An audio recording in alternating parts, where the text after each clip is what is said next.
Halo, assalamualaikum warahmatullahi wabarakatuh. Shalom, Om Swastiastu, Namo Buddhaya, salam kebajikan bagi kita semua. Sampurasun, Akang Tete Sadayana, Sampurasun. Teman-teman semuanya, izinkan saya membuatkan video dan izinkan saya juga sekarang saya lagi di rumah sakit dikarenakan ada anggota keluarga saya yang sedang dirawat. Mohon maaf sebelumnya dan kondisi yang tidak kondusif ini. Saya akan membahas tentang masalah anti korupsi ini, teman-teman. Jadi di hari ini juga, di detik ini juga, saya nggak mau ngomong yang berat-berat aja, nggak mau sok pintar juga teman-teman, apalagi sok suci. Kita ngobrol aja yang santai aja soal satu hal yang kelihatannya jauh dari kita teman-teman, tapi sebenarnya sering banget dekat, yaitu adalah korupsi tentunya. Korupsi ini tidak bisa lepas mungkin ya teman-teman, sangat sulit sekali apalagi di negara kita ini teman-teman. Jadi banyak dari kita mikir korupsi mah urusan pejabat, urusan orang berdasi, orang di atas. Padahal kalau kita jujur, korupsi itu nggak selalu gede gitu, nggak selalu miliaran, dan nggak selalu pakai jas saja teman-teman. Korupsi itu soal niat, soal kesempatan, dan soal keberanian buat jujur atau enggaknya. Jadi kadang kita ngerasa, cuma sedikit, cuma sekali, semua juga gitu. Nah, kalimat semua juga gitu tuh itu bahaya, karena dari situlah korupsi mulai dianggap normal teman-teman tentunya. Jadi padahal yang namanya salah ya tetap salah aja, mau kecil ataupun besar itu dampaknya, tapi tetap yang terkena dampak itu dari lingkungan kita. Jadi korupsi itu bukan cuma ambil uang negara saja teman-teman. Korupsi itu nyolong hak orang lain, nyolong masa depan, nyolong kepercayaan, nyolong rasa adil teman-teman. Bayangin aja ya, uang yang seharusnya buat sekolah malah masuk kantong pribadi, SPP dan sebagainya. Uang yang harusnya buat rumah sakit malah jadi mobil mewah, mungkin teman-teman nggak tahu. Uang yang harusnya tuh buat rakyat malah jadi liburan ke luar negeri ya teman-teman. Jadi ya, yang sakit siapa? Yang susah siapa? Bukan mereka, tapi kita semua teman-teman.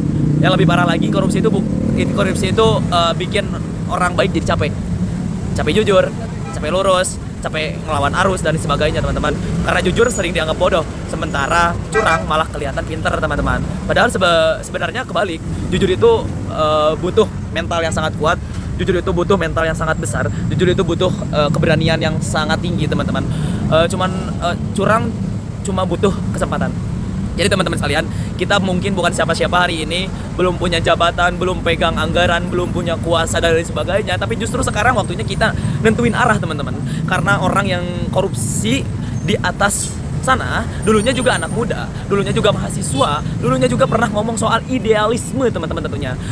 Bedanya di satu titik hidup mereka milih nyerah sama prinsip. Makanya gerakan anti korupsi itu bukan dimulai di gedung besar, tapi dimulai dari hal-hal kecil teman-teman. Dari nggak nyontek, dari nggak titip absen, dari nggak make up laporan, dari nggak main belakang, dari berani bilang ini salah. Kelihatannya sepele teman-teman, tapi karakter itu dibangun dari kebiasaan kecil yang diulang terus teman-teman. Mohon maaf ini agak hujan sedikit ya, mohon maaf teman-teman.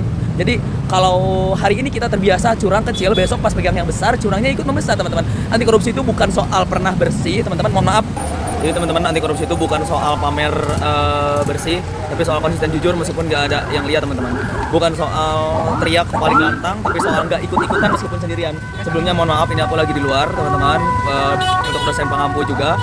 Dan jujur aja, jadi orang jujur itu nggak selalu enak. Kadang dianggap ribet, kadang dianggap so bener, dan kadang malah disingkirkan teman-teman. Tapi percayalah, semuanya itu lebih baik capek karena jujur daripada tenang di atas kebohongan teman-teman. Karena kebohongan itu cepat atau lambat pasti minta bayar. Itu teman-teman, negara ini nggak kekurangan orang pintar. Yang kurang itu orang berani nolak, berani beda, berani bilang tidak pada korupsi teman-teman. Dan keberanian itu nggak datang tiba-tiba. Dia dilatih, dibiasakan, dimulai dari sekarang. Kalau hari ini kita bisa jujur dalam hal kecil, besok kita punya fondasi buat jujur dalam hal yang besar. Jadi jangan tunggu jadi pejabat, jadi jangan tunggu menjadi orang pejabat buat anti korupsi.